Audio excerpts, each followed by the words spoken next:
First time in a long time, but back like I never left. Taking each day as it comes, you know me, I don't read ahead. Watch me burn down everything, BDE on the TV set.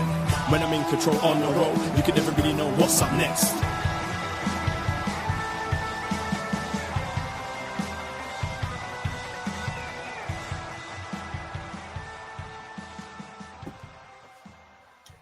Hello, hello, hello. Davie Portman here. Oh, and there we go. Great stuff. Great stuff. There we go. Let's just fade that out there. Oh, lovely. Can't lovely. get enough of it. I'm out. Oh, boy. You can tell how I'm out of practice here. Hello. I am Davie Portman from upNXT for postwrestling.com. You have found us live on youtube.com/postwrestling and wherever you have found your podcasts. Hello, thank you for joining us on this early morning. It is noon here in London, in the UK, and peak time in Brisbane, baby, according to Dickie Bird in the room. I think, as Chris Elliott has put in the chat, this has to be the earliest a live show has ever happened on Post. It is 7 a.m. Eastern time. But I am not joined by Braden Harrington today. I am joined by someone else this side of the pond, this neck of the woods. It is our man, your man, everybody's man. It is Neal Flanagan. Hello, Neal. How are you doing? Hello, Davie. It's good to talk to you. It's been a little while since you and I did a one-to-one, so it's nice. And it's good to see you back in the homeland. Yes. And this would be your first live show since you got home, yeah? Yeah. This is the first thing we recorded a little review of Full Gear in the back of an Uber on the way to Rudy's Bar in New Jersey / New York. But yeah, first live show I've done for quite a few weeks now. And that doesn't mean we haven't been doing stuff. I know John Cena and B Detroit held down the fort last week for their review of upNXT. Really appreciate everything they do. They've actually released last week a special Thanksgiving Day edition of What Up Doe. So you can check that out on our free feed. Make sure if you haven't already subscribed to Poison Rana, you do so wherever you find your podcasts. They had a great chat all about Thanksgiving, about the new Kendrick Lamar album and everything in between. And then I believe on Sunday, Braden was joined by our friend Boris, the former host of Sunday night's main event, to chat all about Survivor Series. And you can find their review on our Poison Rana feed. But yes, this is my first live show for quite a while. And Neal, is this the first time we've done a upNXT with you? Oh, yes, absolutely, yeah. We've done various things together, outside of up yours, but I've never done an upNXT. Excellent. And we might get into the reasons why as the show goes along. Exciting stuff. We'll obviously chat a bit about some other stuff before we get into the NXT review, but maybe just ask, what is your relationship with NXT these days? Is it a show you keep up to date with? Do you cherry pick? Do you not watch it at all? Sort of, where are you with NXT? My relationship with NXT is mostly driven by the need to keep up with it for news for the Post Wrestling website, just so I know what on earth I'm writing about, if somebody gets injured or so on. So I'm not a weekly viewer. I keep up with it through your podcast, through the recaps, those nice little kind of digests that appear on the on the WWE YouTube. So I'm not a connoisseur of NXT in the way that you and Braden are, but I keep my hand in. I have to, really, so that I know who these people are, basically. You understand that these are real people and not just a whole load of made up names doing stuff. This show does exist, and these are real people. Oh, for sure. Yeah. Wren Sinclair, I'm not an expert on, so I'll just put that out there. And if there are hardcore NXT viewers watching this, feel free to roll your eyes at some of my takes, because they may be a little less than sort of on the money, but I'll do my best. I always think that's okay, though. You are a wrestling fan. You've been following wrestling a long time. You have your knowledge of wrestling, and I think it's good to have a fresh opinion sometimes, and someone who is dipping back. I know NXT did lose a lot of viewers in the 2.0 era, and has been slowly kind of gaining them back. So I always think it's interesting when someone's dipping in, especially on like a go home show to a PLE. Did this episode sell it? Did it make it kind of want you to come back? And we'll find out your thoughts as we go on. But podcasting aside, what's new? How have you been?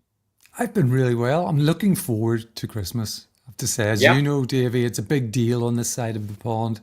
Most people, particularly office workers, will get quite a lot of statutory holidays around this time. Christmas Eve, Christmas Day, Boxing Day, New Year's Day, and most, if they can, will take annual leave to fill in the gaps. So I'm looking forward to a fairly long break in a couple of weeks' time. It's a little busy at work at the moment, my shoot job, but then I'm just going to have 2-3 weeks of really quiet time, catching up with old friends who come home from England, Scotland or Wales once a year, really, to see their family. Friends, who went to university at 18 and never came back. They kind of met their partner, maybe got married, had kids, all of that. So my once a year catch up with some of my old pals is something I always look forward to this time of year. So I'm in good form. Nice. What are your kind of Christmas Day plans? Is it a big family day thing? Is it family? Mostly my older brother and his kids will be round, and that's been a real change over the years, from sort of buying them toys to my eldest nephew has now started his first year at university. So I'm sure my age, but they just want money now. So that kind of makes it easier, for gifts and things like that. But it'll be my mum, me, my older brother, his kids, assorted other family members will be dropping in and out. And who's going to be cooking? Well, it'll be a team effort. Mother mostly. Okay. But I lend a hand. I'm no Chef Davie, but I know how to keep an eye on a boiled pot. So. And what is your traditional Christmas dinner? What are the main things? The absolute sort of standard turkey, ham, stuffing, tons of vegetables, sprouts, carrots, pea, whatever. And it's laid out for everybody just to grab, usually in a kind of a buffet style. It's nice, but it's a big effort, because mum generally will get like some sort of 14-pound turkey, even if only half of it gets eaten, just out of habit, I think, at this stage. It's always the way, and then trying to find the most creative ways to use up that the rest of the food for the rest of the week. We've done, because I'm here, I go back. I'm actually heading to New York again on the 14th of December, and then I'll be back in Toronto on the 15th. So I'll be in Toronto for Christmas itself, but I had our own Christmas dinner on Sunday. So we had about 9 people over and did, turkey, ham, stuffing, roast potatoes, pigs in blankets, a lot of veg as well. And it's been, I used up the rest of the turkey with breakfast this morning. But it was nice. This is the closest I haven't been home for Christmas since I moved. I think the thing is, like you said, it's Christmas time and all your family go back home. London is one of those cities where everyone moves to. So when it is Christmas, all my friends kind of go back home. So it's not the best time for me to visit, really, because I don't get to see everyone, and it's a lot more expensive. So this is the closest to Christmas I've been in about 9 years. So have got to see all the Christmas lights and things. I've gone uptown a couple of times to see some friends, seen some theatre as well. So yeah, it's been really nice being back. That's awesome. Yeah, I know. I've been following your exploits on Instagram stories and stuff. You're a busy man, Davie. New York, New Jersey, and then sort of straight on a plane to London, and then you're back to Toronto before Christmas. So yeah, I admire your energy. I mean, this is a lot more chilled than my usual life. I mean, just hopping on the tube to go and see a musical or whatever. It's not as exhausting as, you know, working a 10-hour shift at a bar and then going back home and recording or whatever. So it has been a nice break for me, and it has been needed. But I did record a lot of stuff before I left on my trip, and we have been releasing it on our Patreon. If you want to get yourself a bit of a early Christmas present, you should sign up. It's only $5 a month, and we have so much content for you to go and enjoy. We did release just last week our review of Fall Brawl 1996 from WCW. It was a classic War Games match, Team NWO versus Team WCW. Real Sting, fake Sting, and the man, the myth, the legend, that is Super Callow with his crazy Lucha Kangol hat, sunglasses, mask. But yeah, that was a really fun review I did with Braden. It got us into the spirit of War Games for Survivor Series. And then this week on the Patreon, we are releasing our review of The Suicide Squad, James Gunn's DC movie from 2021. We're joined by DC expert and Emmy Award winner Rob McDonald to talk all about this film. It's been a very John Cena heavy month on our Patreon, as we did release our episode of The Champ Is Here, where we were joined by Josh Nason from Wrestling Observer newsletter, F4W, to give his thoughts on John Cena's fourth reign as world champion. And I believe I'm going to be joining him on one of his yearly roundup reviews in quite a few as well. So John Cena, obviously the peacemaker in the Suicide Squad. Really fun movie, and I think Braden and I, both of us, it was our second time seeing this one, and we had quite a bit of fun rewatching this film. So looking forward to you all listening to that. But I did mention War Games and Survivor Series there, Neal. So I just maybe give some of your thoughts. I take it you've had a chance to watch the PLE. Yeah, I was covering it for the site on text, so I was watching it fairly carefully.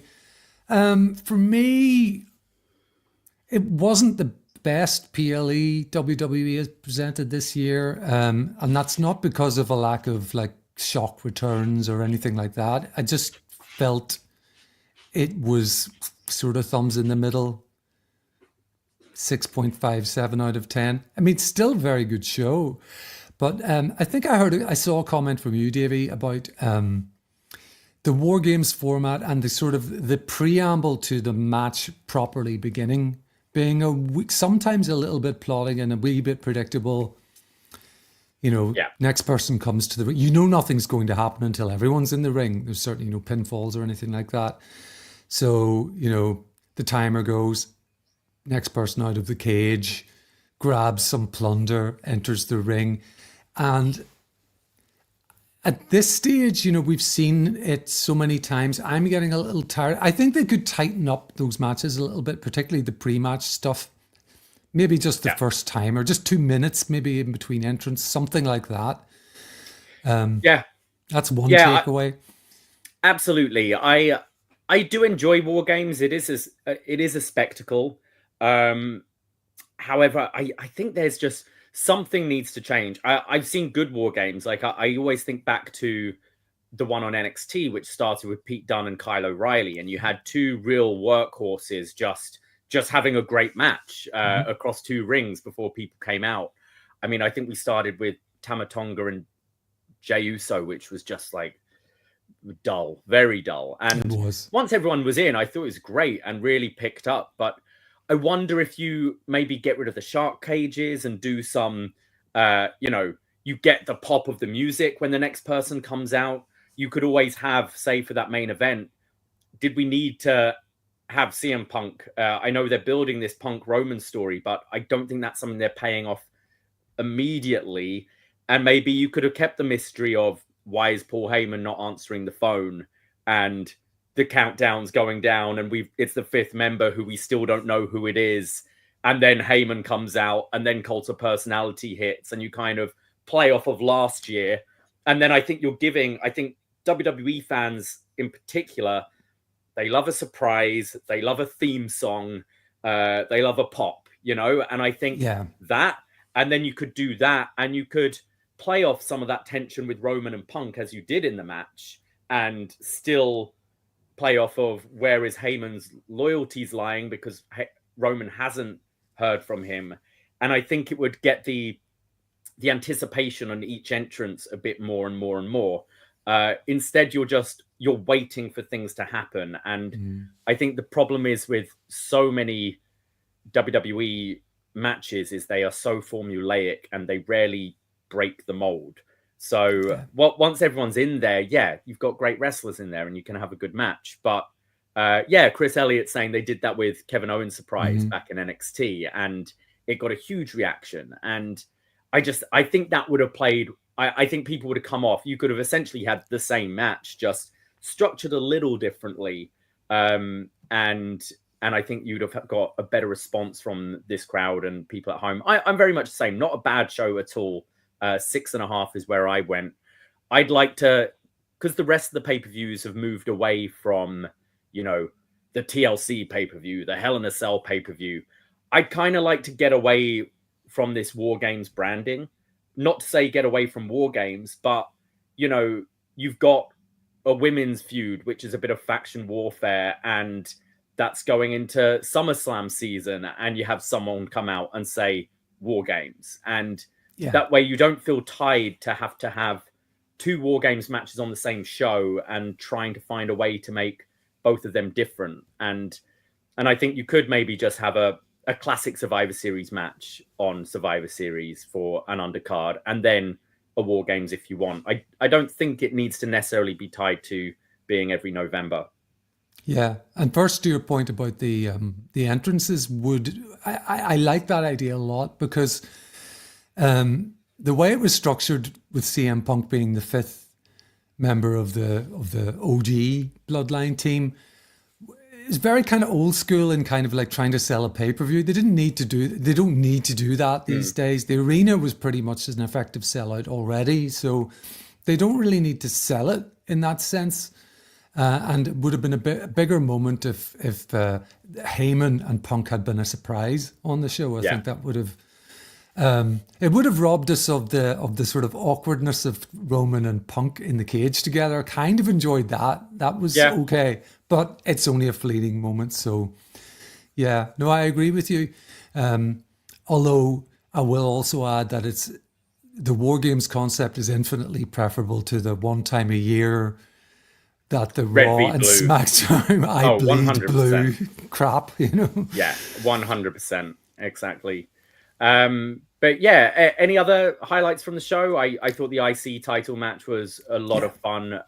Like Bron Breakker is just awesome. I think he's definitely someone I enjoyed during that 2.0 era and just keeps getting better and better. And it's pretty cool to see Ludwig Kaiser breaking out as a bit more of a solo star, because I think he's very good as well. Oh, he's excellent. Yeah, I agreed. And Braun is kind of the success story of the 2.0 era, because he was kind of the pushed guy when they did that rebrand. And look at him now, it's really paid off. I don't know how many others you could pin that on, not too many, but he's fantastic. Just the spectacle of the guy's speed is something else. Even a simple clothesline becomes something incredibly special when he's running the ropes before it.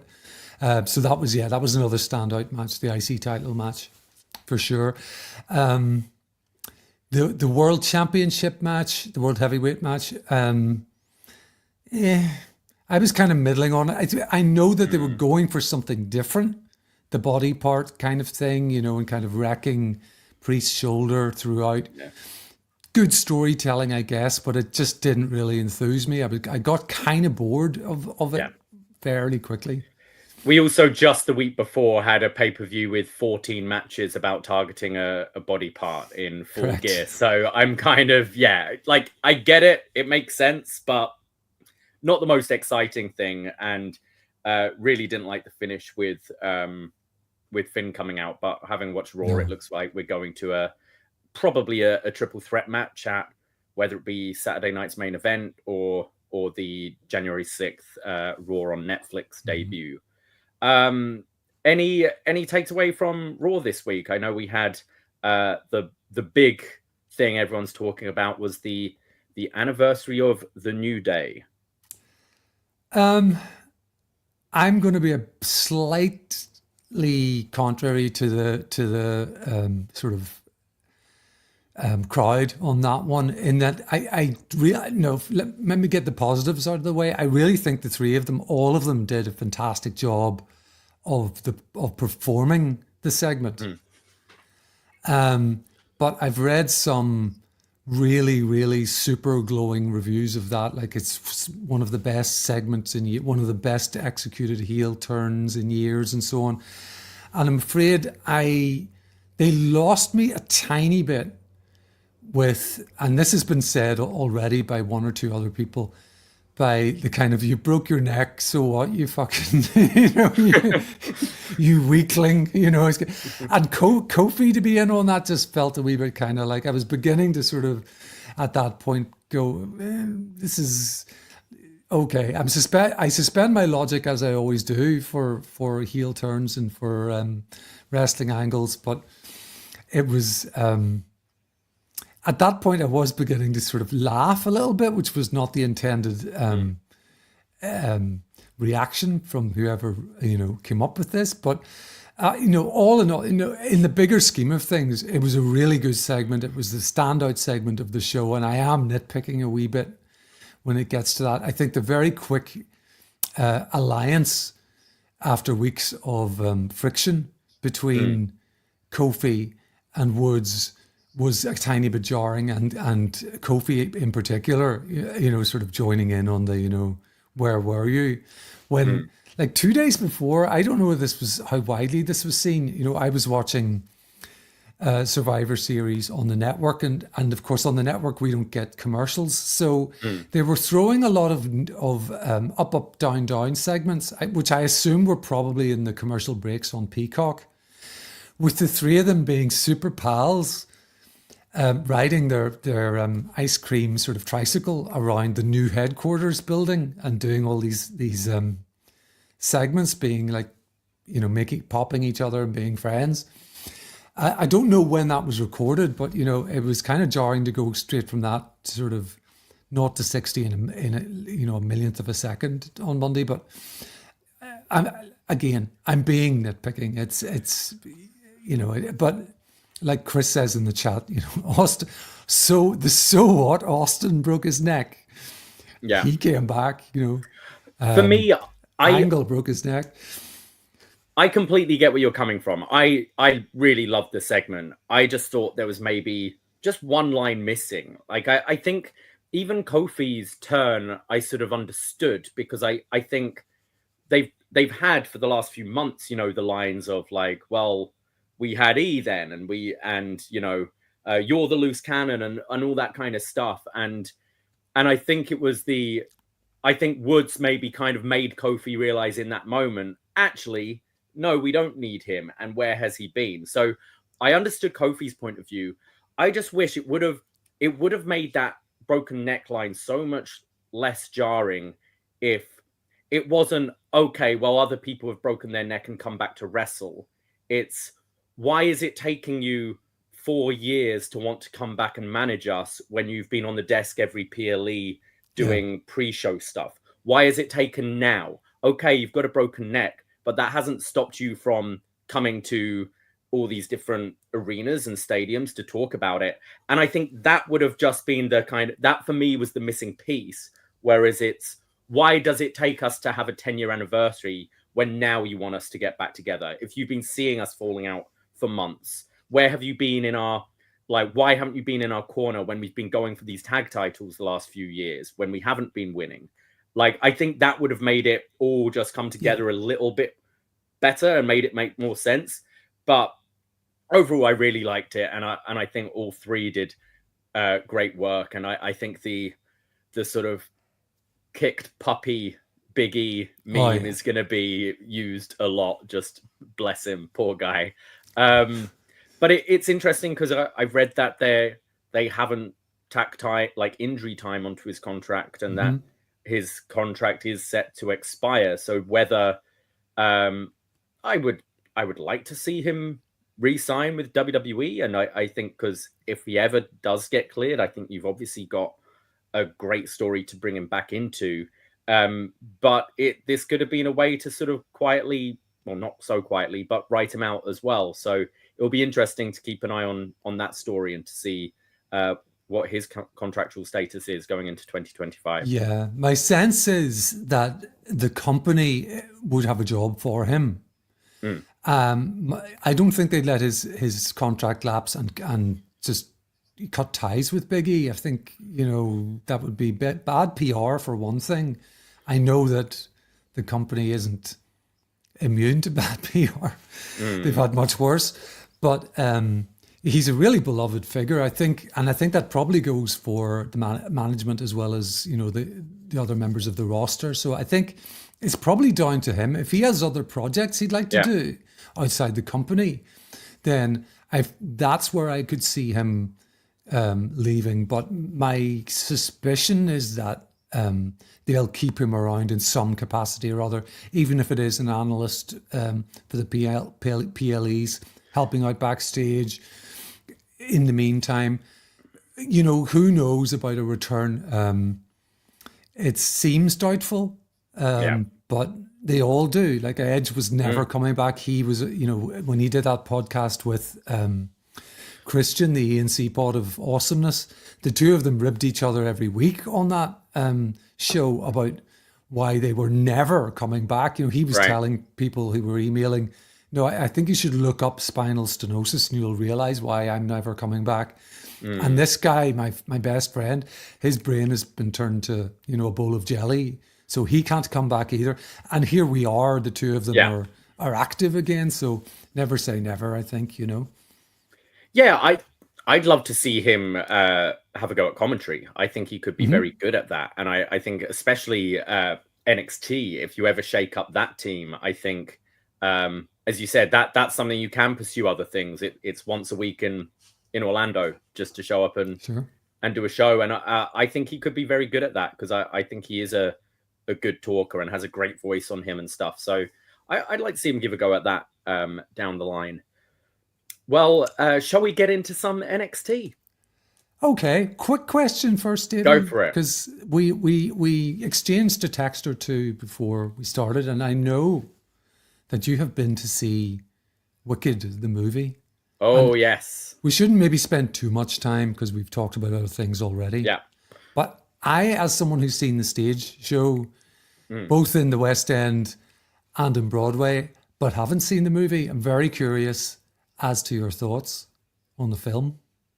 I absolutely loved it. I mean, I'll preface this where I am a theatre kid. I grew up acting, doing musicals, loving musicals. I've seen the stage show multiple times. I've read the book. I know the soundtrack inside out. I thought it was incredible. I thought it looked incredible. I thought the leads in particular were just stunning. Like Ariana Grande, I find the character of Glinda very interesting because it's very easy to play that part two-dimensional. And I thought because it's like a, ditzy popular blonde character, and I thought she brought so much depth to it. It looked beautiful. And what I loved is because it's a 2-part movie. So this is act 1 of the show. And it's a long movie. It's 2 hours 40. And really didn't feel that to me. Like, it breezed by and didn't add filler either. It's quite interesting, like, how they managed to make just one act, which is, I guess, an hour 15 on stage, into 2 hours 40. But it didn't feel padded. It just kind of let moments breathe. It allowed sort of the intimate moments to settle a bit more. And quite often is the case with musicals adapted to screen, is they add a song because they want to be considered for an Oscar nomination and want to put an original song. And quite a lot of the time it feels shoehorned in. Like, I think of Hugh Jackman's song in Les Mis, and it just feels so different from the rest of the film. And when it comes in, it's really jarring. They decided not to do that. And I really appreciated that, where I think they wanted to, whether they add a song in the second half or not is to be seen. But they didn't do it just for the sake of, let's try and win an award here. They focused on telling the right story and the film in the right way. So I was blown away. Like, there were some moments in particular, like the ballroom scene and obviously Defying Gravity, where I was just goosebumps all over. I loved it. I've seen some clips. I've seen a couple of sort of making of bits and bobs around here and there on the net, but for the most part, I've tried to avoid any spoilers in case they change the story. And but I do have a question, because you said you read the book, and I know, there's a series of novels, I think, that led to the original stage musical. So in stretching the Act 1 to a 2-hour movie, have they brought in more from the book? Not really, no. That's kind of what I was expecting, and I think down the line, have you read the books at all? I haven't, no. But they've been recommended to me. There's a girl in work who keeps telling me to. They're very different. They're more.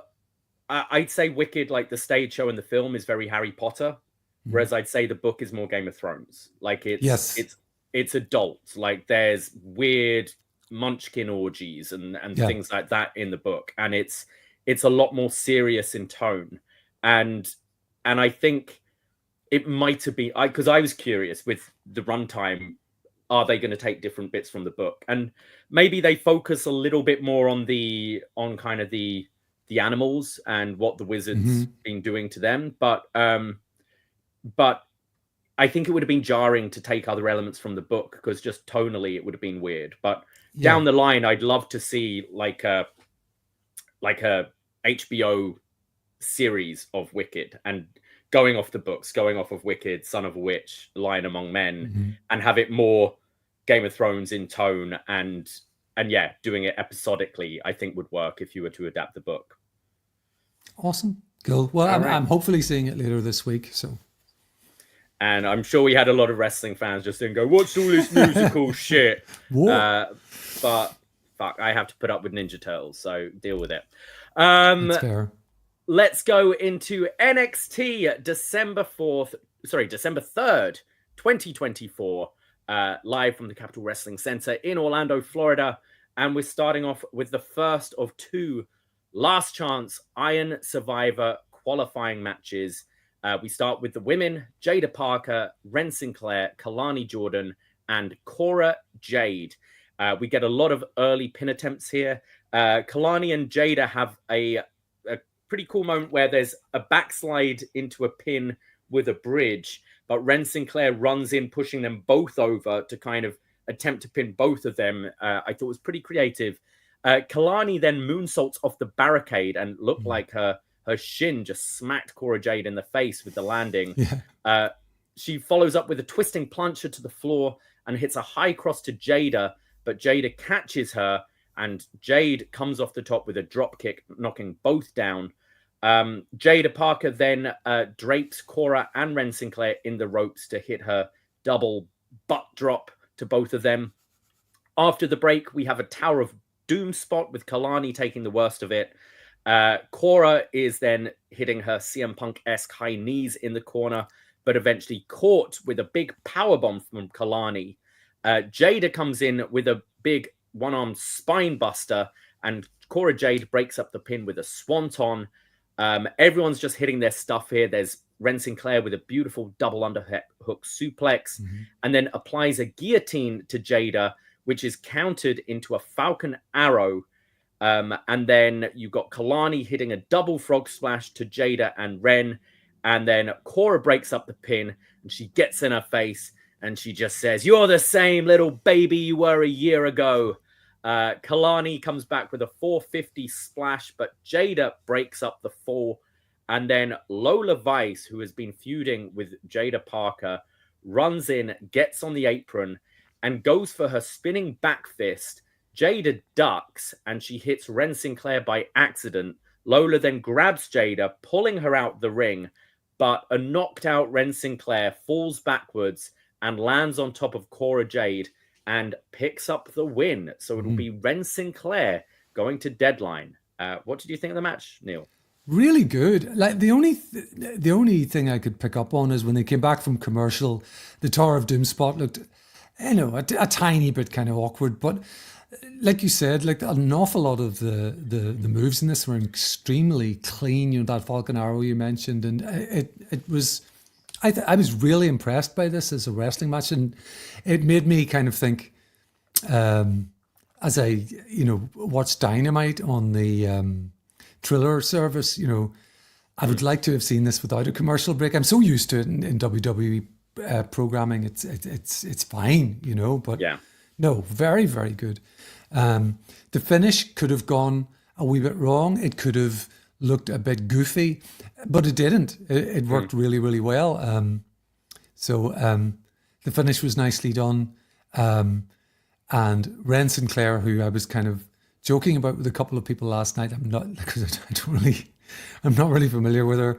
I know the No Quarter Catch crew, and I know her name, but she looked good in this match, and I thought like as I knew her name in NXT, if you like, to sort of bubble up to the top. I wonder what she's like. She looked good in this. They all did. So yeah, she's someone who I believe had a bit of experience before WWE. I think she was on a couple of AEW Dark matches at one point. And this whole No Quarter Catch crew thing has really brought out a personality in her, where I think she is one of the more standouts in the women's division. But I thought this was a big surprise. I think you look at the lineup for Deadline, I'd have put Kelani in that match. Wren is a bit of a shocker going in there, but I quite liked it. I think you've got enough star power in that match where you can put someone in to help elevate them. I think these multi-person matches are something NXT does very well. I'm not sure who it is that produces them, but they're always just full of action and spots and no time to breathe, really. And it seems that gone are the days where we just have two people going at it while everyone else is sleeping on the floor. I think they've really evolved the multi-person matches by now. And I thought this was a great way to open the show, and I think continues to showcase the strength of this this women's division in NXT. I agree about the surprise element of it though as well, because I am very familiar with Kelani, and she's such a crowd favorite. And watching the full episode instead of a recap, you really get that kind of connection between particularly Kelani Jordan and the crowd. And, I thought she's going to win this, and so I was a bit surprised at the result, but they know what they're doing, I'm sure. We go forwards and we see Eddy Thorpe backstage, who last week knocked into Ava, and Shawn Michaels roughed him up, pinning him against the wall. Like, how dare you? And Eddie's being interviewed, and he says, well, Shawn and Ava watched back the tape last week and realized that I did nothing wrong, and that I'm going to go and win the Iron Survivor qualifier, and I'm doing it for myself and my people. And this is where Lexis King comes in and says, hey, Eddy, you need to learn to control your temper. Being a loose cannon isn't going to help anyone. And Thorpe brushes him off, saying, I'm not going to take advice from people with daddy issues. And King goes, hey, look, I think I've proved recently that I'm not my father's son. I'm just here for singles gold. And I understand how frustrating it can be around here. And he puts his hand on Eddy's shoulder, and Eddy shoves it off and says, "Get your hands off me," and leaves. And we were left with Lexis saying it's not about him tonight. It's about the king. What have you made of this character shift of Lexis King over the last couple of months? The father-son thing. It's something. I think it's more interesting than what he was doing before that. So, it's not really landing with me, but at the same time, nothing he has, apart from the weird beard, has. So, and I think he's improved in ring quite a bit 100%. As well. So throw that into the mix. He's a more interesting talent on this roster than he was to begin with, when I thought he was going to flop, to be quite honest, apart from the look, which was just memeable and everybody was kind of making fun of.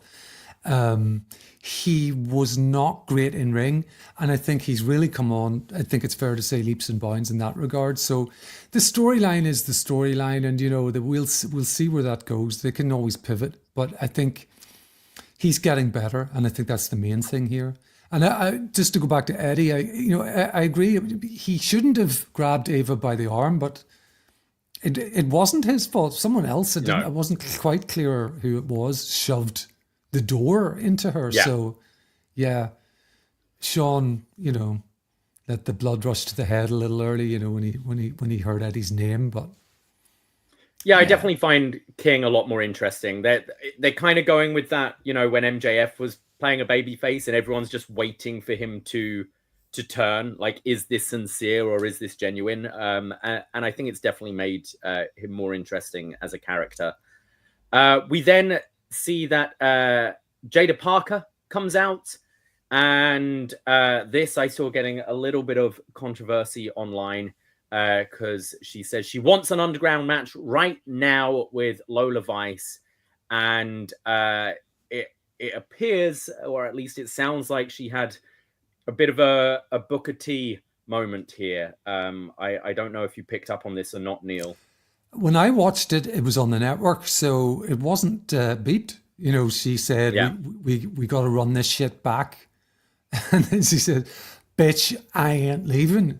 So that is how it's presented on the network, which is where NXT lives for the moment over in the UK. So before that, it sounded like she dropped an N-bomb on the way to the ring. Oh no, I didn't hear that. I've watched it back a couple of times, and I can't decipher what she might have been trying to say. It definitely seems like that. So obviously it'll be interesting to see if there's any backlash from that. But yeah, I watched the CW feed today, and it wasn't bleeped. But yeah, she demands that the ropes get taken down and says, "Bitch, come out now." And Ava then comes out and says, "It's not fair for you to have this match tonight. You have just wrestled. But we will make the match for Deadline." This is when Lola Vice then comes out and says, "Your ego just did me the biggest favor, mama. This is my world, and you don't know anything about it, because there'll be no pins, no ropes, and this time you don't have this brick, so I'm going to knock you out." And Jaida, who is holding the brick in her hand, says, "Well, I don't need it," throws it to Lola, and then delivers a back elbow to the temple, knocking out Lola Vice. I think these two have had a pretty good feud. I think NXT probably more so than main roster, and definitely more so than AEW, finds a way all the time of, women's stories that don't involve titles, and women's stories that actually have a bit of meat to it, and I always appreciate it. And I think the NXT Underground has been a real success when they've done it. Like all of them, I think have hit pretty well. So I'm looking forward to this.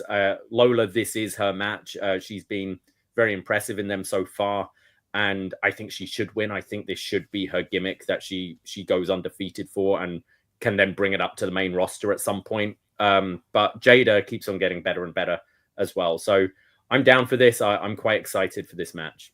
Yeah, I think it should be good. And I agree with you. Like one thing everybody says about NXT is the women's division is absolutely on fire. And I think that that's true. And what they do a better job of, I think, than AEW, for example, is, well, apart from just featuring the women a little more, is giving them, like you said, a bit of steam behind some of these feuds. And it doesn't take much. I feel like it's not rocket science. There are a million tropes out there in wrestling history you can just mine, and you can build up a feud in 2-3 weeks, and boom, you've got a nice match, a nice build up to a match for the next special or PLE or pay-per-view or whatever you want to call it. I think it's something NXT does very well. And yes, there are goofy characters, but I think in general you can say pretty much any name on this roster, and you can say something that's identifiable about them. Whether they're one of the top people or people lower down the card, they all do have quite defined characters and traits. And I think that's something that, say, I mean, I know she's left the company now, but if you were to go, tell me about Tegan Knox. She's Welsh and she likes Kane. I think it is something that NXT does do quite well, is having every character have something to do. And I think that was a strength of the Attitude Era with Vince Russo a lot of the time, was you knew who everyone was and everyone had their own little thing going on about them. So yeah, looking forward to this underground match. We go backstage to Karmen, Petrovic, Brinley Reese, and Dion Lennox. And Karmen is still upset about these texts that Ashanti, the Adonis, has been sending to Nikkita Lyons. And she says, I knew I was right about Ashanti. And Brinley says, look, I don't particularly like him, but he does really seem to be into you. And Dion says, yeah, like, I know he's like a little sleazy, but I did see the text and it was from weeks ago. And this is when some roses arrive for Karmen. And she reads the note and it says, I'm sorry I upset you. The text to Nikkita was before you. Good luck tonight. And she's like, he is smooth. He is a player. They are sweet, though. So the romance continues. Very goofy segment. Dion in particular is another kind of fairly new figure to me, of a super goofy figure here. The flowers arriving just bang on time while the camera happens to be on them backstage. All of this is a bit silly, but kind of fun at the same time, when we see it play out a little bit more later on with Ashanti. Yeah, it is goofy, but kind of going back to my last point, it does give these characters something to do. I think I'd have been a bit more critical about this like a few years ago, a girl just being a love interest kind of character. But sure. I think now that you have got... you've got way more stuff going on for the women's division. I think it's okay for a bit of romance, especially in this setting of NXT. I think you can do this. They all live together. They all work with each other. They're in the same setting every week. I think, why not a bit of goofy? But it is cringy. Did you see the other week when it's like, what's your favorite color? My favorite color is yellow. Yes. Well, I saw the clip at least on the recap.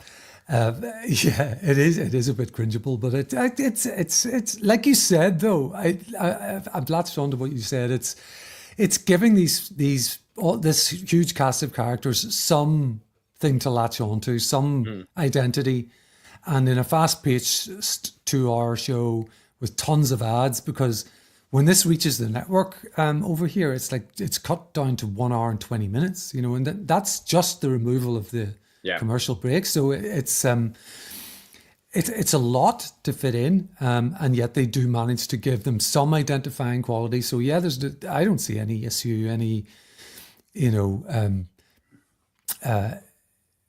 PC kind of issue with a love interest thing here. That's fine.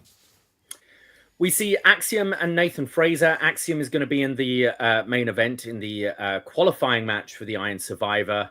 And he's kind of going through the opponents tonight with Cedric and Lexis and Eddy Thorpe, and says, they're all very good, but I know I can take it tonight.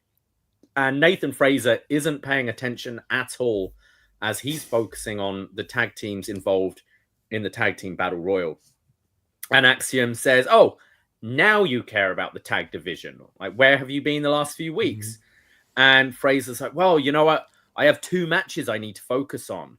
And then realizes, oh yeah, well, you're going to qualify too. What was it you asked me again? And Axiom is pissed off at Fraser. So this has been the story going back and forth for months, where it's always Fraser who wants, singles gold as well as tag team gold. And Axiom's been, let's focus on the tag team. But now it's Axiom's chance to try and get a bit of singles gold too. Fraser doesn't seem to care. Yeah, I feel as somebody who isn't a religious viewer of the show week to week, I saw this segment and thought, okay, they're still doing this. It's kind of, these two are still sort of bickering, and Nathan's still doing the kind of not wonderful acting of, oh yeah, and you will win. Yeah, don't worry. The sort of big eyes thing. It's a bit hokey, but yeah. We know where it's going, so I think that, when they get there, it'll be great, because these two are superb, both of them in the ring. Yeah, I think it really needs to come to a head on Saturday at Deadline. I think you need. I see maybe Fraser even winning the Iron Survivor, but losing the tag team. I don't want to see these two split up, because I think when they do eventually move up, you need them as a tag team. I think they're both spectacular, but could easily be lost in the singles division. And it does seem they're making a bit of an effort to boost the tag division on the main roster. And these two, think in there with Machine Guns or DIY or Street Profits or Usos, I think would be really fun to see. So it's always tricky with NXT, because I mean you had the case with DIY, you do the breakup angle, but then you do want to get them back together to do the main roster thing. So I think you could have like a semi-split without maybe doing a blood feud between these two. Yeah, I think you're right. The main roster is in dire need of good tag teams, because I this is going back a bit, but I mean, I was kind of disappointed that they didn't just keep the tag titles as combined, like they have with, I mean, the women's tag team championships on the main roster are a joke, but I kind of like the way it's a cross-brand title. I agree. And I preferred the men's title when it was like that. And I read somewhere that the initial plan was to combine the red and blue belts that everybody was going around with into new titles. But that they would be one set of titles. I think having the world title and the WWE tag team titles, it stretched very, very thin. And the point was made by John and Way on Monday after this New Day angle. Well, who are they going to feud with? It's going to be War Machine, and then on Raw, and then who's next? It's. I mean, I think on Raw, it's only been defended twice, hasn't it? Since Judgment Day have had the titles. And the SmackDown tag division is definitely the superior of the two. But I'm with you. There's no reason why you can't just have one team like float between the two brands, I think. I think it's way better doing that. So we go next to our tag team battle royal. This is to determine Fraxium's opponents at Deadline. And this starts, who have we got here? We've got Tyson and Tyreek. We've got Briggs and Inamura. We've got the family. We've got NQCC, OTM, Gallus, Hank and Tank, and I might be missing some there, but a whole lot of bodies in this match. As the match starts, we have Briggs trying to explain in the ring the rules to Inamura. So we've seen different versions of the tag team battle royal. We've seen the versions where one person gets eliminated and both members are out. This is, you have to eliminate both members of the team. I think, if I'm not mistaken, I think this was Inamura's in-ring debut in NXT, which I found a little weird to debut in a battle royal where it's kind of hard to focus on what's going on. Yeah. Tyson DuPont is the first to be eliminated by Hank and Tank. Inamura then eliminates Luca Crucifino from the family. Tavian Heights eliminates Briggs. And then OTM throws Stacks over the top, taking out everyone that's been eliminated so far on the floor. So that eliminates the whole of the family. Meanwhile, we see backstage that Axiom and Fraser are still arguing. Tyreek is then eliminated by Hank and Tank, and Tyreek gets very angry about this and gets in Hank's face, causing him to be eliminated by Gallus. Tank is then thrown out, but gets caught by Hank, who puts him back in the ring. And then we see Gallus just running shop. They're delivering basement drop kicks to everyone in the corner. Lucius Price manages to pick up Wolfgang and eliminate him. Quite impressive piece of strength here. Hank eliminates Mark Coffey, and we're left with the final three of Tank, Lucian Price, and Miles Bourne. And Lucian gets Bourne on his shoulders, and Hank springboards off the top, knocking both down with a shoulder block, which really got this crowd into the match. And then as Lucian Price is scaling to the top rope, Bourne eliminates Tank, and in doing so causes Price to lose his balance, and Miles Bourne wins for the NQCC in, again, what I'd say is a bit of an upset here. Agreed. First of all, for someone who's not a weekly viewer, very confused at the beginning of this. Just a bit of a cluster. So many teams, so many people I'm not entirely familiar with.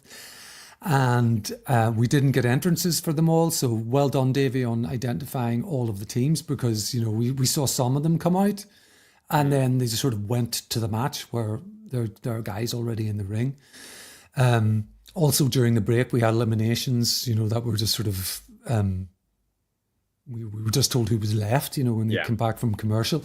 But anyway, the finish I thought was great.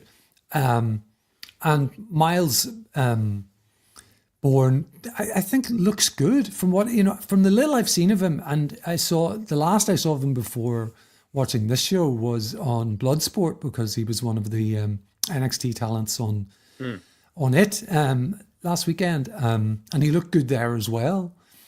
And I find his story kind of interesting. The guy is almost completely deaf. I don't think that's been alluded to at all on NXT programming.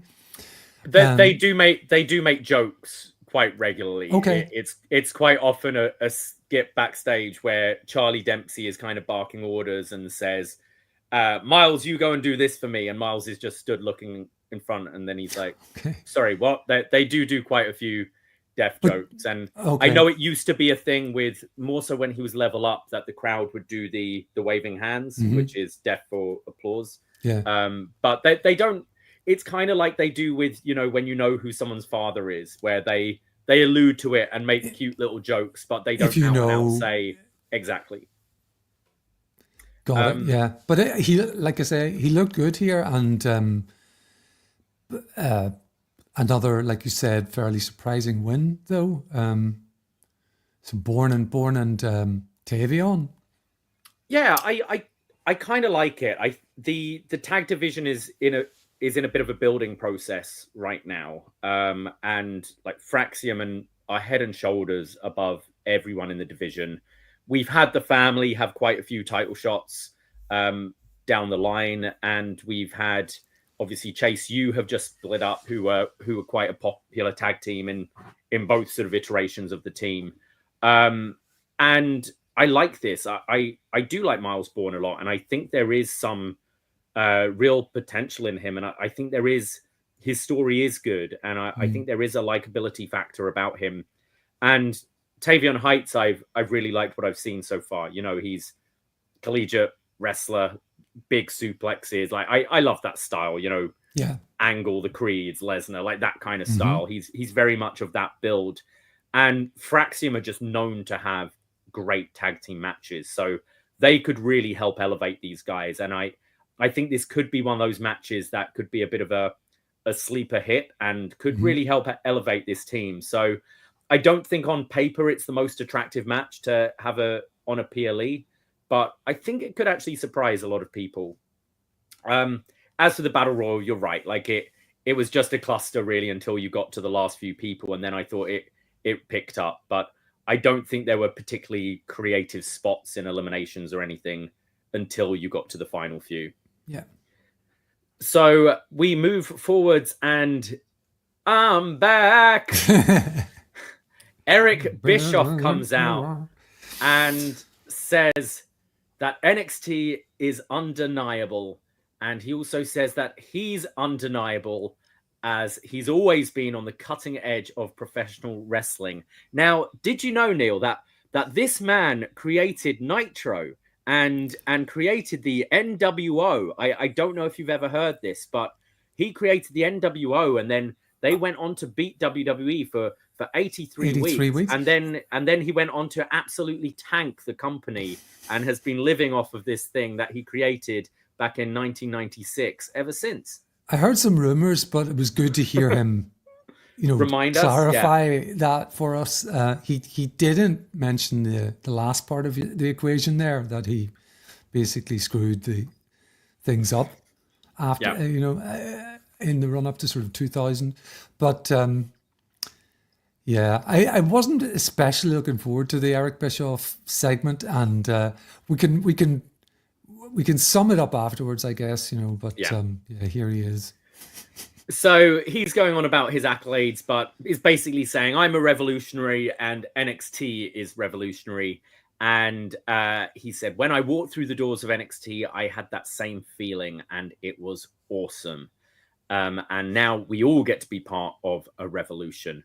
So Trick Williams and Ridge Holland both come out ahead of their title match at the weekend. And Bischoff says to Ridge, I don't mean this as an insult, but you're an antithesis of what a wrestler should be. He calls him a throwback, and he says you're someone who takes no prisoners and apologizes to no one, and says, but Trick, you are the evolution of the revolution. You're a collegiate athlete who has the power, the speed, and the charisma. You've got it all. And seeing you two guys together, I can't wait to see what develops here. Ridge grabs the mic and he starts to speak, and everyone's booing, and Bischoff tells him, hey, don't let these guys throw you. And he says, Trick, you are nothing but a stand-up comedian with abs. You're an insult of the vision of what NXT should be. And Eric Bischoff can come here and sing your praises, and these fans can chant your name, but at deadline, I will win the NXT championship. And I won't have to listen to the likes of Eric Bischoff or has-been podcast hosts. The future of NXT will be in my hands, and when I squeeze it by the throat, it will go wherever I want it to go. And during this whole thing, there are chants of Ridge is a wanker from this crowd. Trick then says, man, Ridge, look at you. You're built like a fridge. But he says, you're not original. You take everyone's jokes and everyone's material. You're bland, you're vanilla, and you're boring.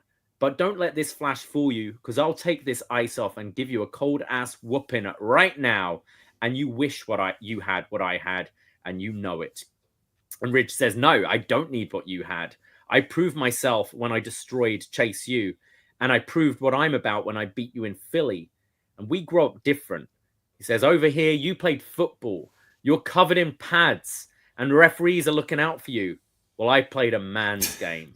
I played rugby. I thought babyface promo of the night here from Ridge. I take, as an NFL watcher, I take some issue with this. It's a bit of an old trope from this side of the pond that rugby's the man's game because they don't wear pads and helmets. But they also don't line up a few yards apart and then collide with each other without the ball.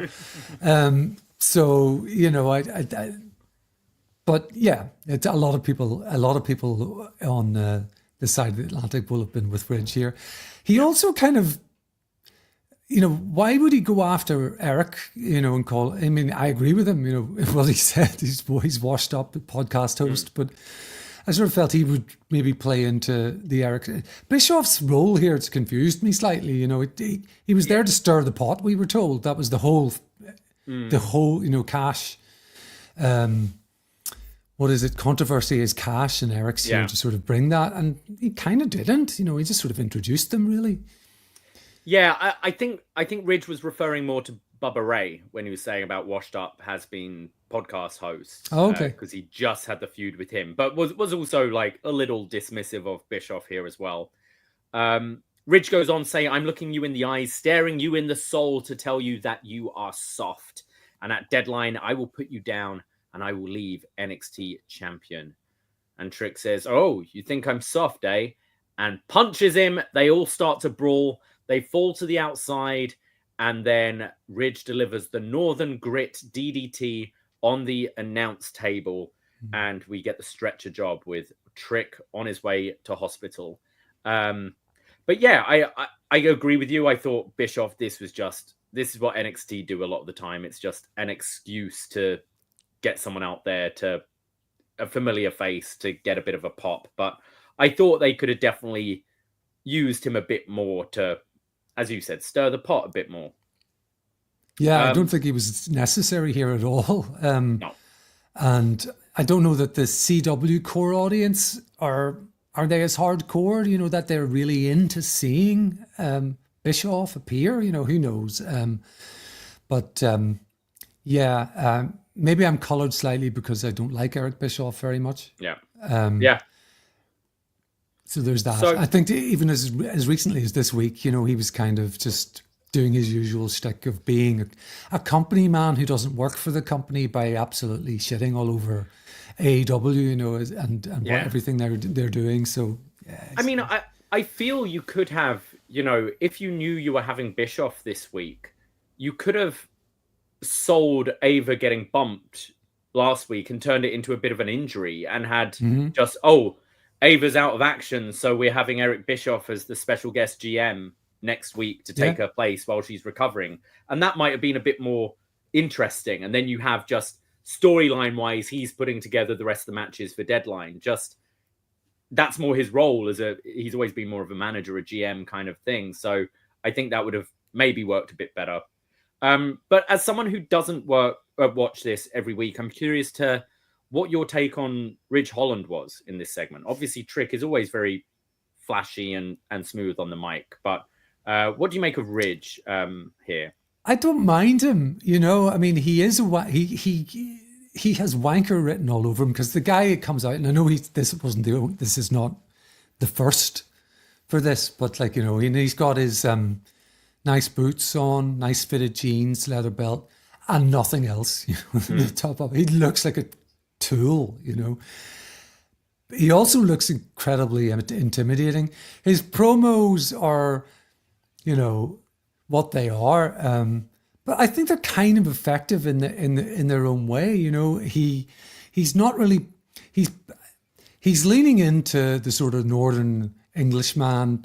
He doesn't pretend to be much else. And I think that kind of deliberate, you are nothing but a stand-up comedian with abs, that kind of deliberate kind of da.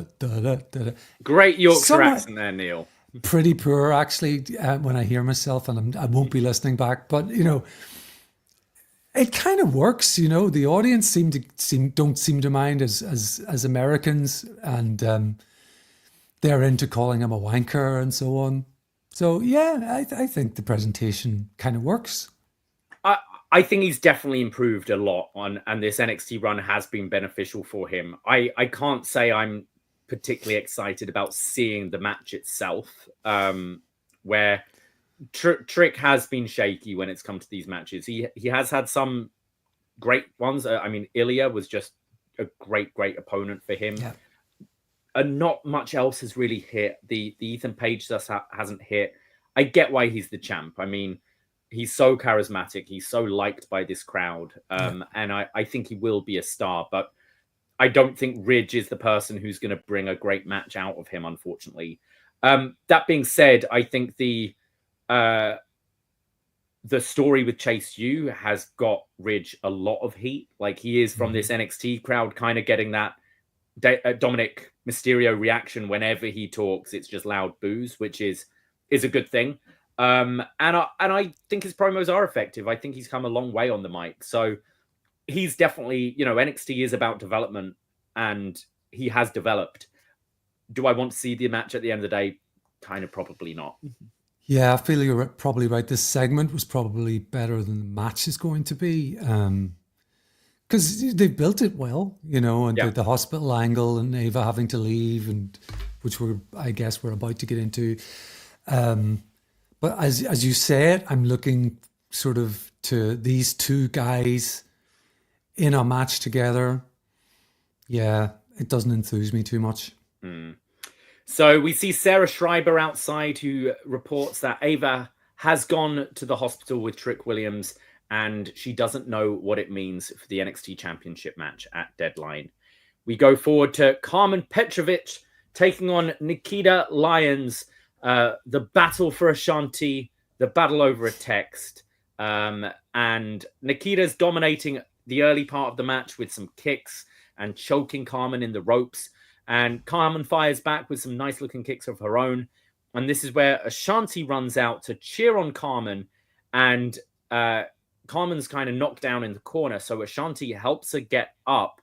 And as Nikkita is running towards her, Ashanti pushes Karmen out the way. He eats the punch in the corner from Nikkita. But as Nikkita turns round, she gets hit with the silent slice, which is a roundhouse kick to the head from Karmen to pick up the win. And after the match, Ashanti still kind of sat on his ass on the floor with his after being knocked down, but he's delighted because Karmen won. Mm-hmm. He's got his arms out to embrace Karmen, and Carmen's just yelling at him, "Why did you push me? Yeah. Don't push me. Why are you pushing me?" So the budding romance continues. Yeah, the match itself, not bad, if brief, but this is clearly just, to further the angle with Ashanti coming out midway through and why do you push me?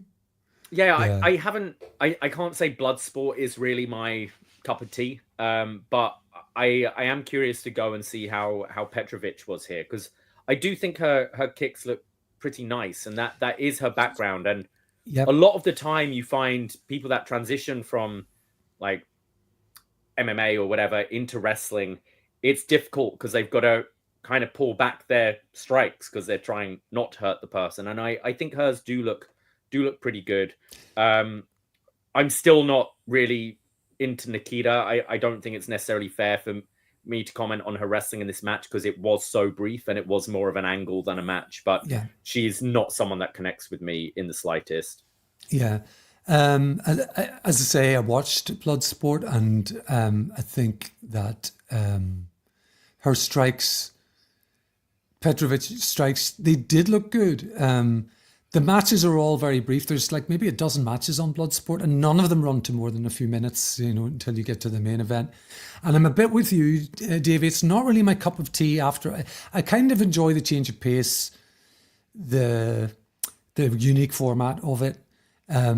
But by close to the end of the show, I'm kind of like, I've seen enough of this. She was on the undercard, and I thought, looked good.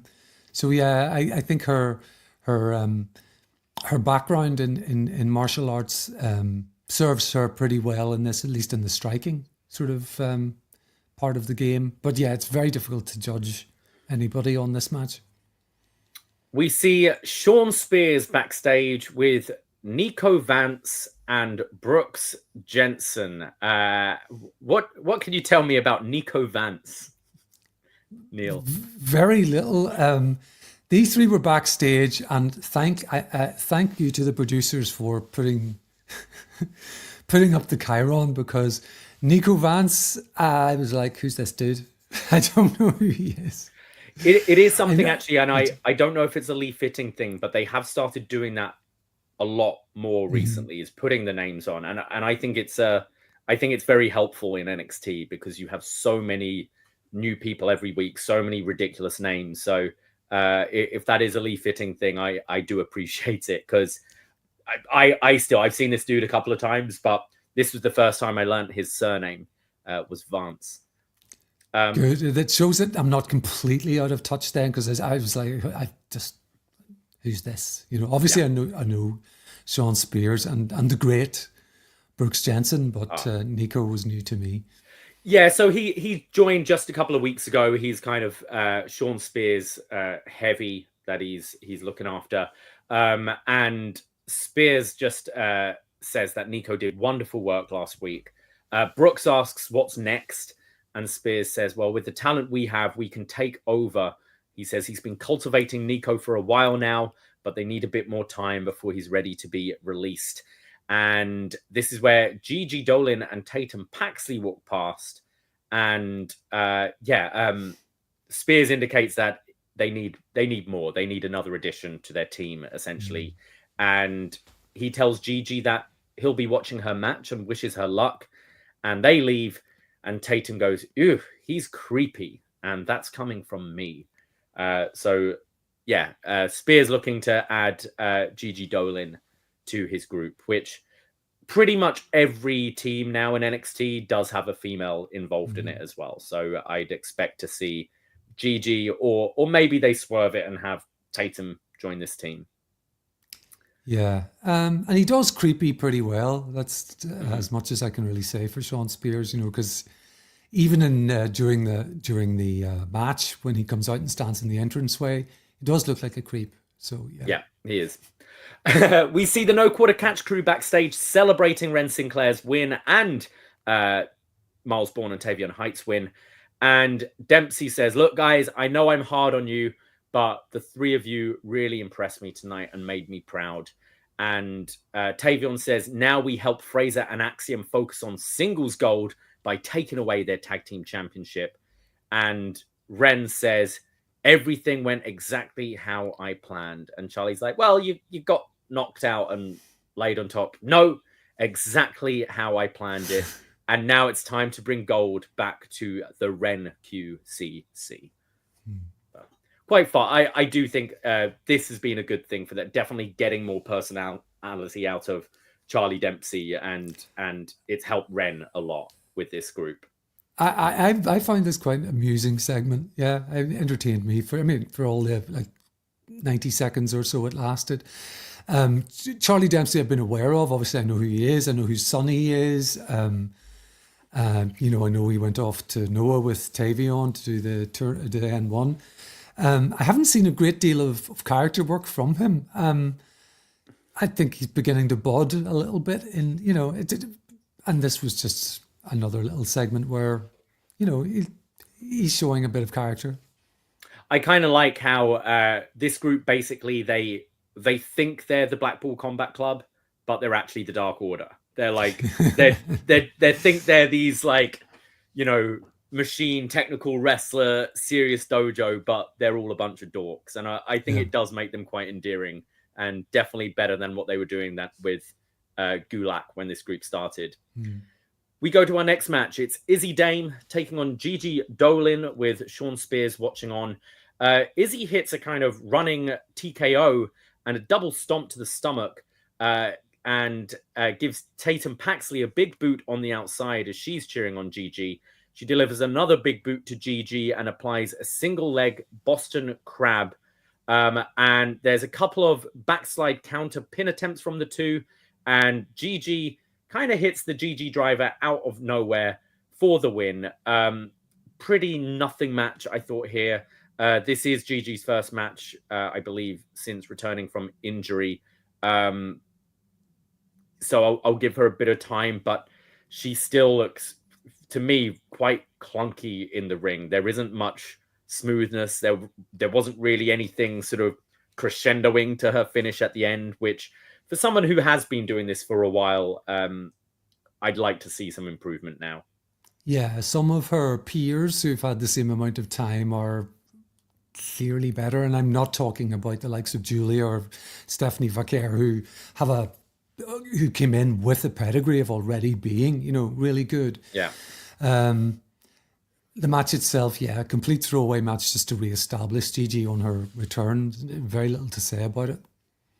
Yeah, when you consider Gigi, one of the first podcasts I did for Post when I started upNXT with Braden was the Mae Young Classic, which she was in. And I think I'm coming up to 7 years doing this show now. So I get she's just come back from injury and there might be a bit of ring rust there, but would really like to see her step it up. Otherwise, I don't really see where a Gigi Dolin fits in this company. We go backstage to Javon Evans, who I think he's wearing one of your Dennis Rodman shirts here, Neal. Okay. Yeah. He's being interviewed and asked who he's picking to win the Iron Survivor qualifying match. And he says, well, I've got to go with Uncle Cedric here.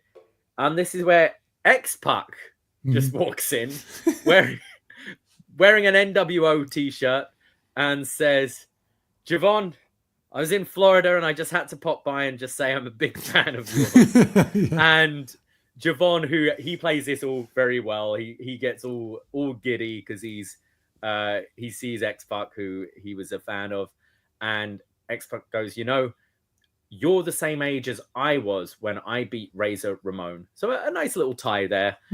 Wishes him luck and too sweets him. A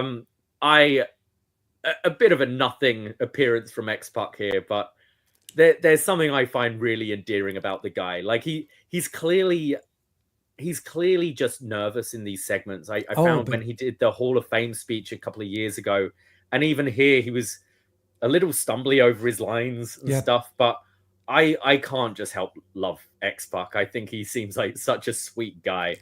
Such a good guy, yeah. And, what did you call his dog he used to carry around everywhere? Was it Lulu, I think? Lulu or Lula, yeah. Yeah, R.I.P. No, I really like Sean Waltman, but I agree with you. Like he always struggles with these things. He just about remembered the name of the Iron Survivor match, during this. But at least they found a hook, like you said, that he was the same age. I haven't done a fact check. He's probably around the same age as Javon when he beat Razor Ramon. So they found some way to kind of justify him being there. Yeah.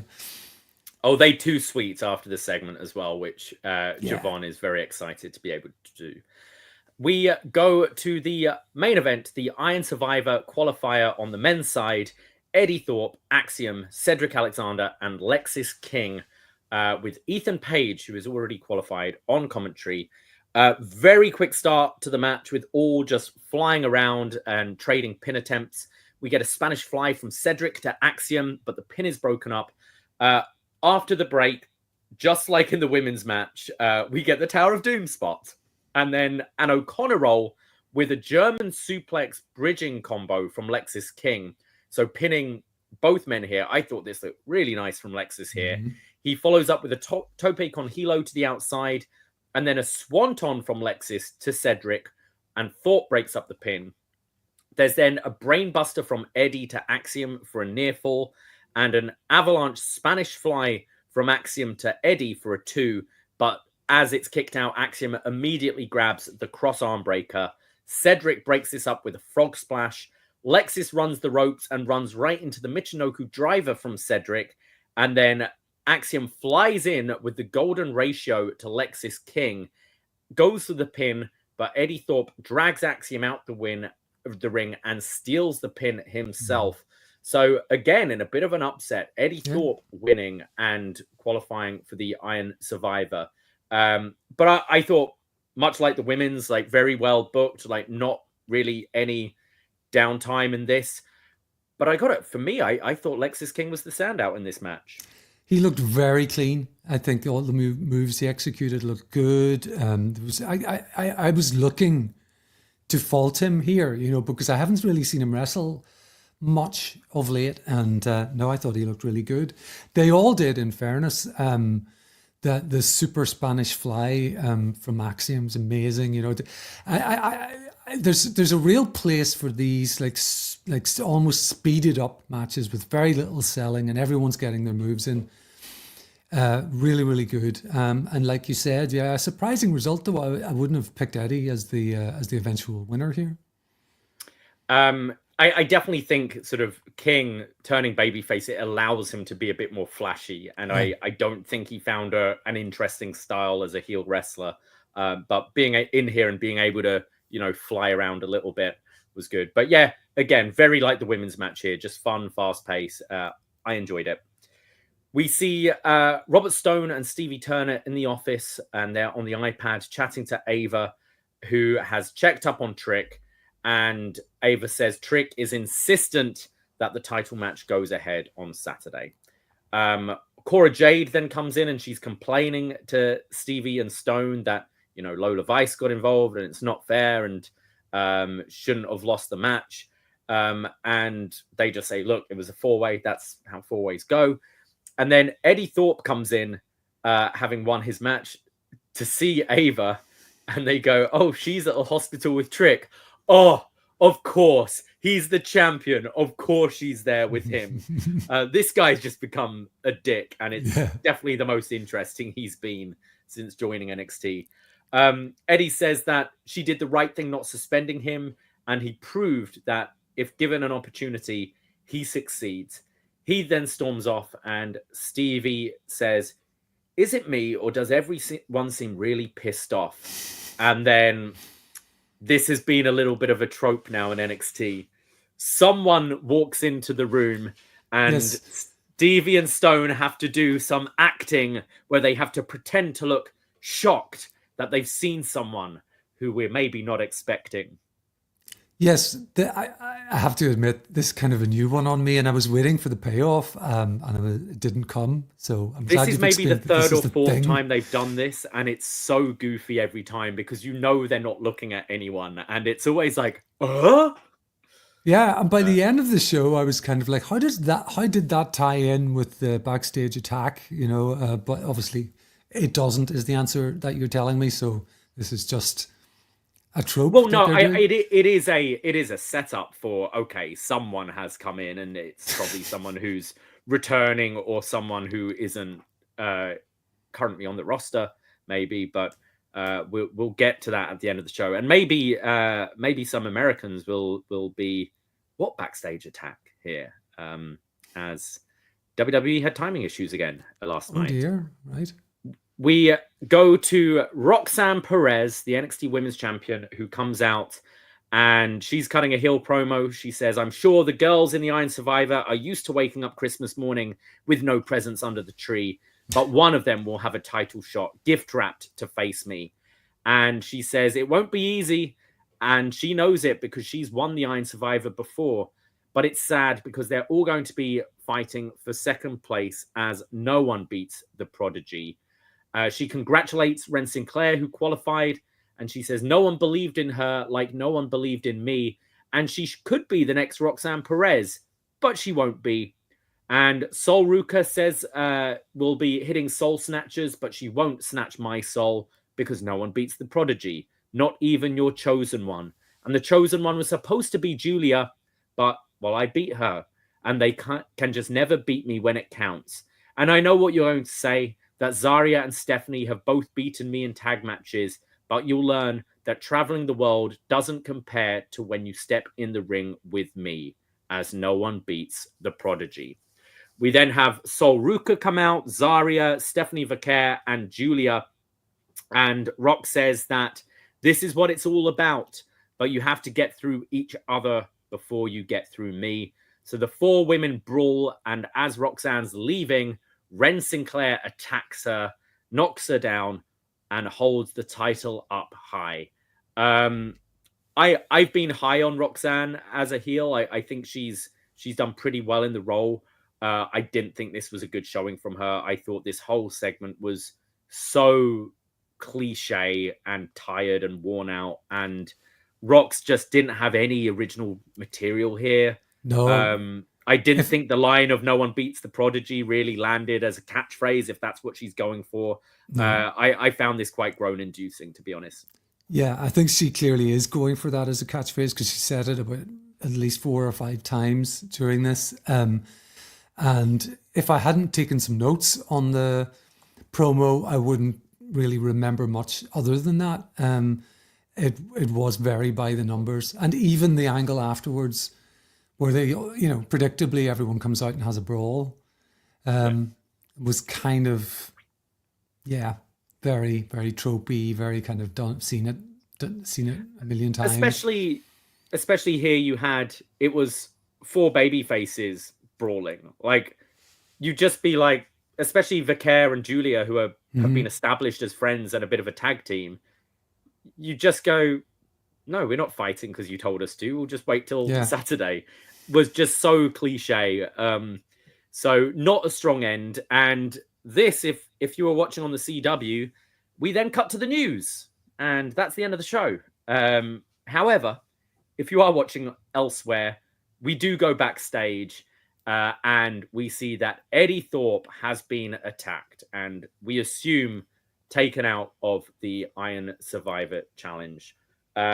So theories: who attacked Eddy Thorpe? Brooks Jensen. Okay. Ava getting revenge for the door thing. She made a speedy return. So I don't really know. I'm afraid I'm not steeped enough in Eddy's lore to have a proper guess. So those are obviously just joke. Okay, I'd love suggestions. Guesses in the chat. I haven't really been looking at theories online yet. I did see that I believe Penta's contract has finally expired in AEW. That could be cool. If it's Pentagon coming in. And I assume whoever Stevie and Stone saw in the office is the person who did the attack. I'm trying to think off the top of my head who has maybe been out recently or who's been feuding with Eddy, and no one is particularly springing to mind. Whether we get Andre Chase, there was a moment with him last week where he's kind of packing up the university, and I think someone said something like, we have work to do, or something along those lines, whether it's Andre Chase with a bit of a new edge and a new look because he wants to go for that singles gold now, and therefore a bit of a character change. I don't know. Penta would be my hopeful choice, because I think that would be very cool. And I would like to see him. I don't want to see them waiting around to bring them in as a tag team. I'd love to see Penta have a singles run and kind of do what he never really had the chance to do in AEW. So if they've landed that would be very cool. But I don't know. Yeah, the fact that Phoenix is stuck, with the time added onto his contract for injuries is unfortunate, but this could be good for Penta, like you said, to give him the shine as a singles guy. And, he seems to be due any moment. So, why not? I'm glad that I haven't missed too much storyline in the build up to this, that there's this is not, from what you're telling me, a full on whodunit with a list of suspects that are obvious. Although it is interesting and a bit disappointing that for the biggest audience in the US watching this on broadcast TV, they didn't get to see this mystery at the end. That's this pretty has poor. happened. This has happened a few times now with NXT. I mean, it was like a 7-minute overrun that they had pretty much right since the beginning of the USA Network. And there has been some pacing issues since. And this is like the third or fourth time I feel this has happened now, where it's catching up on .com or having people realize, on Twitter, that people getting the feeds from other countries or the network or whatever have got like a bit of a bonus scene.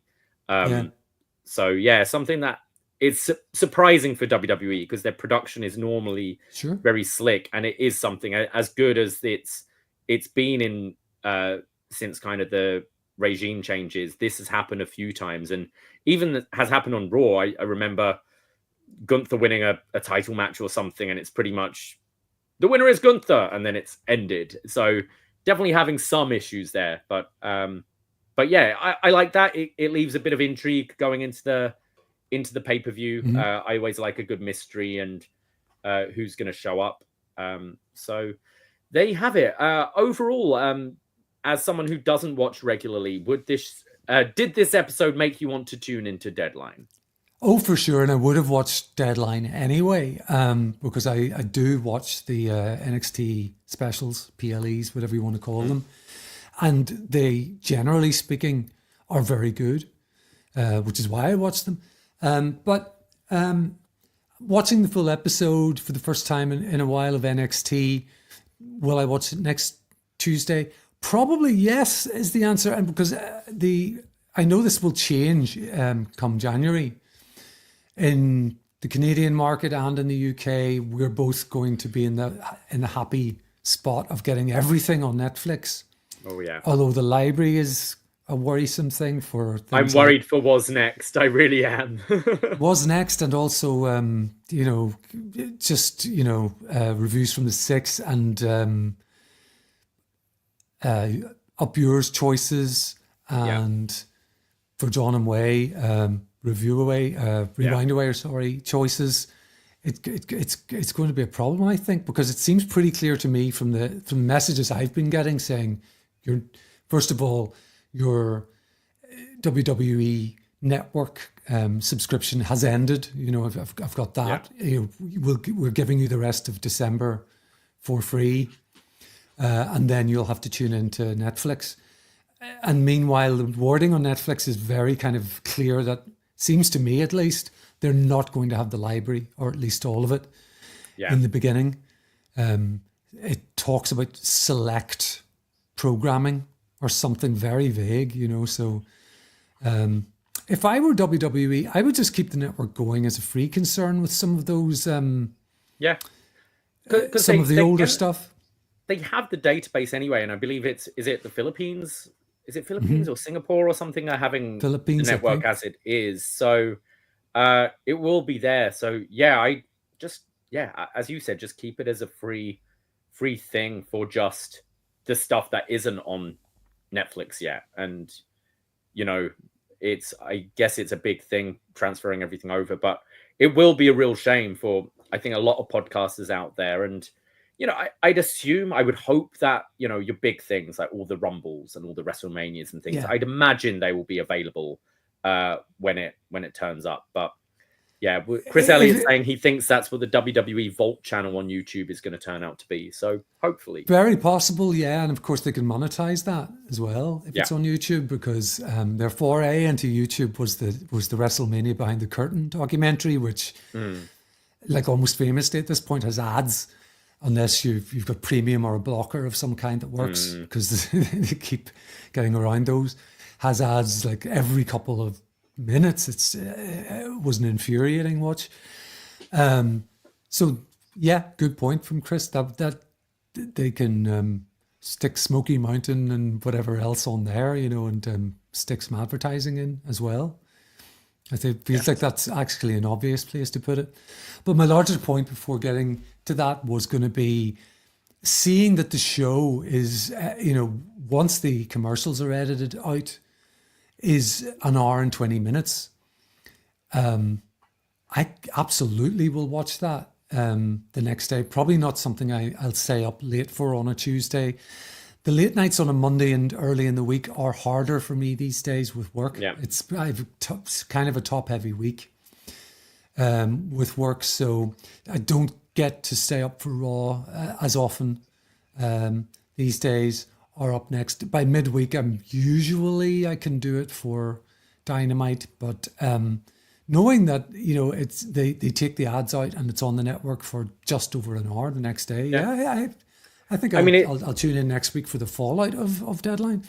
It's a great thing this side of the pond to, wake up in the morning, throw it on for breakfast. It's, I don't know, do you want to see the love story of Karmen Petrovic and Ashanti the Adonis, or do you want to watch Eamon Holmes? And I know what I would pick out of the two. So also a bit of a change this week. We've gone through NXT TakeOver. We've gone through NXT branded PLEs, and it seems we're doing away with the NXT branding moving forward for the PLEs, as this is being advertised as WWE Deadline, which I think goes in definitely more in line with Triple H's vision. And there was always that back and forth with him and Vince about, is this a third brand or is it just developmental? And I think that branding's kind of telling you that this is a third brand now, and very clearly a third brand. So kind of interesting to see that being advertised that way. Since I think was it Raw last week or something, Survivor Series, I think. They interesting. And like there's just no hint of the words NXT or the logo on the branding for this. It's just the WWE logo ahead of the name of it. And it is interesting to see. I don't mind it at all. Everybody knows it's not a main roster talent show. And everybody knows, these folks are under the WWE umbrella. So, why not? Why not? So let's quickly go over the matches for Saturday with some predictions. Let's start with NXT Underground, Lola Vice versus Jaida Parker. Okay. I hope this comes on reasonably early. I'm not a massive fan, even as someone who's said, they watched and enjoyed Bloodsport last weekend. Not a huge fan of these, but let's see. I think Jaida Parker for the win on this. I don't have a lot more to say about it, Davie. What about you?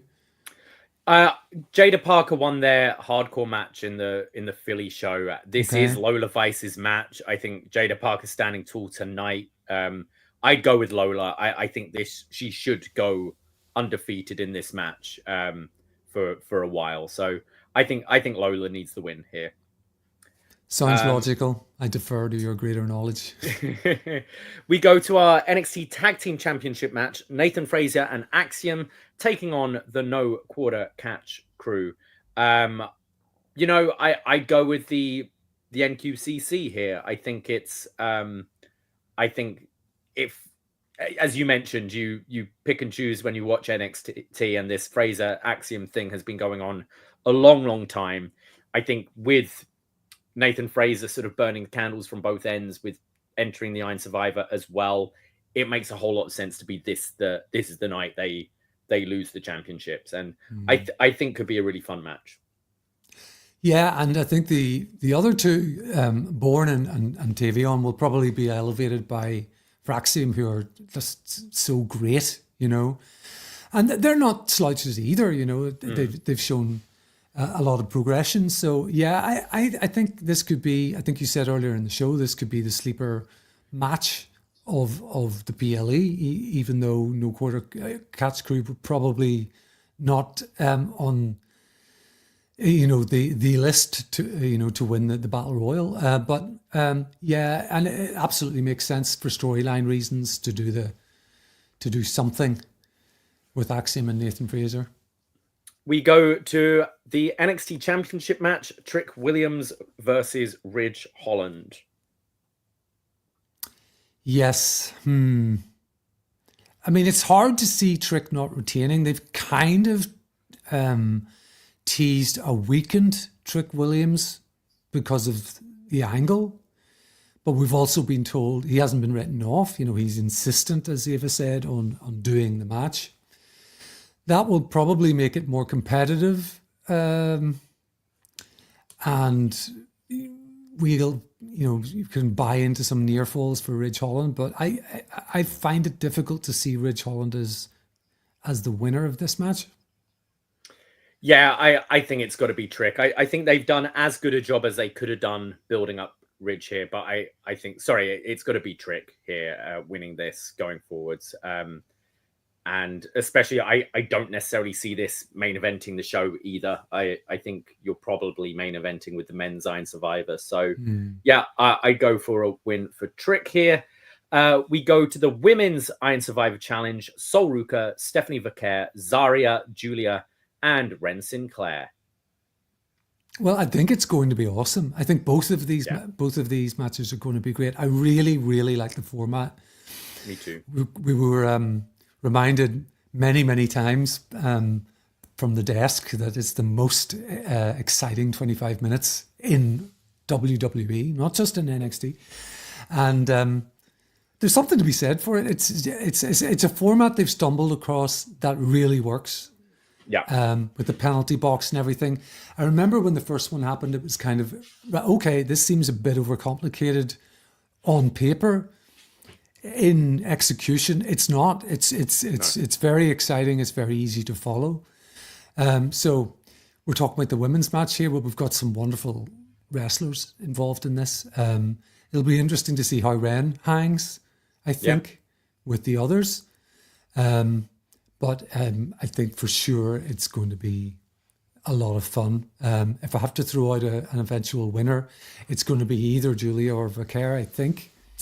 And probably Stephanie, because Julia's had her shot, maybe. Yeah, I love this match. It's one of my favorite matches NXT do every year. It's just so much fun. It reminds me of the game, like the match type Braden and I will play on 2K, where it's just a multi-person Iron Man match, like you're getting your points up. But I think it's such a fun concept. I would go, it's the winner gets a shot at New Year's Evil. So therefore I'd go for someone kind of spooky. As you said, Julia's had a shot. So I think it's between Zarya or Vicaire.